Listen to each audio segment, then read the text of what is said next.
Salut à tous, j'espère que vous allez bien. Aujourd'hui, on se retrouve pour répondre à une question qui m'a été posée sous une de mes vidéos. Donc c'est comment je fixe mes tarifs en tant que community manager. Alors je vais essayer de résumer ça de façon claire et concise. Il y a plusieurs choses à prendre en compte. Pour se faire une petite idée, mais je ne recommande pas de s'attarder trop dessus. Pour vous faire une petite idée, vous pouvez vous baser sur un taux horaire. Par exemple, moi, mon taux horaire sur lequel je me base en tant que CM, c'est 30 € de l'heure. Mais ne vous attardez pas trop là-dessus, c'est vraiment pas le plus important. Combien de clients vous êtes capable de gérer? Est-ce que vous êtes community manager à temps plein, vous voulez en vivre, ou bien c'est un complément de revenu?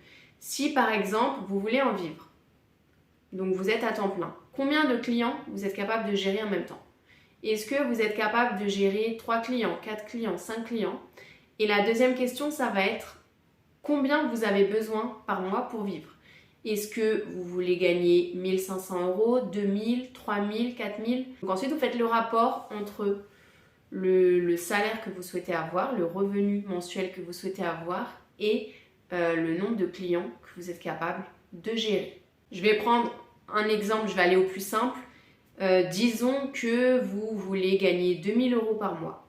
Donc je parle de 2000 €, c'est avant les paiements à l'URSSAF, etc. On va aller au plus simple. 2000 € par mois. Vous êtes capable de gérer 2 clients, seulement 2 clients en même temps. Donc dans ce cas, vos 2 clients, forcément, vous allez les facturer chacun 1000 € par mois. Vous allez faire une offre à 1000 € par mois.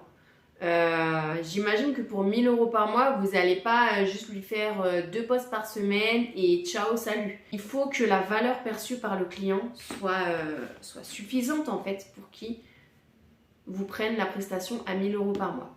Donc moi, je vous recommande vraiment cette méthode-là. Je ne vous recommande pas de calculer le nombre d'heures que vous allez travailler pour chaque client et de multiplier par votre taux horaire. Par exemple, je vous ai dit que moi, mon taux horaire, par exemple, ça va être 30 € de l'heure. Si je sais que tel client, je vais travailler 10 heures par mois pour lui, je ne vais pas lui faire 10 heures x 30. Pourquoi? Parce que premièrement, on a tendance à sous-estimer le temps qu'on passe pour chaque client.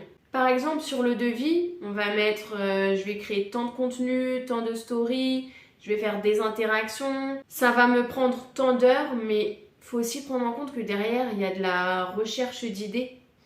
Il y a toujours des petits imprévus, des petits trucs qui font que tu vas toujours passer plus d'heures que tu ne les avais prévus.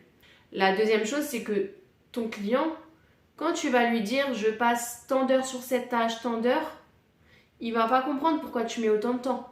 Donc lui, il va croire qu'il te paye à l'heure et il va pas comprendre pourquoi tu mets autant de temps sur telle tâche. Il va te dire « mais non, mais ça tu peux le faire en moins de temps. Ça, tu peux aller plus vite sur ça. » Parce que lui, son but forcément, c'est de te payer moins. Sachant que là, ton client, il va penser qu'il te paye en fonction du temps passé. Le temps que tu vas passer à t'occuper de son entreprise, alors que non. Tu vas être payé pour les résultats que tu vas lui apporter. Peu importe que tu passes 10 heures ou 20 heures ou 30 heures dessus pourvu qu'il obtienne ses résultats. C'est ça lui qui l'intéresse. Donc tu dois faire une offre qui lui apporte ses résultats. Donc pour lui apporter ses résultats, qu'est-ce que tu vas devoir mettre dans ton offre? C'est ça la vraie question. Qu'est-ce que tu vas devoir mettre dans ton offre? Et ton offre, tu vas la vendre à la valeur perçue par le client et non pas au nombre d'heures que tu as passé dessus.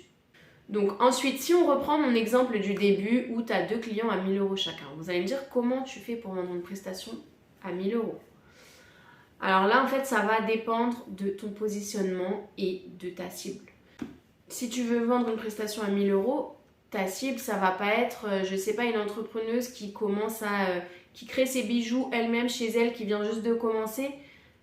Elle aura pas 1000 € par mois de budget. Tu vois ce que je veux dire? Il faut que tu choisisses ta cible en fonction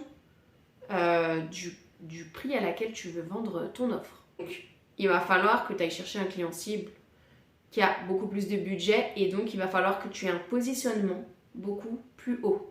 Là, vous allez me dire, dans ce cas, à quoi ça sert d'avoir un taux horaire? Moi, j'ai dit que par exemple, mon taux horaire, c'était 30 € de l'heure. Ça, honnêtement, je ne m'attarde pas trop dessus. Le taux horaire, ça va être plus utile, par exemple, tu es sur des plateformes de freelance.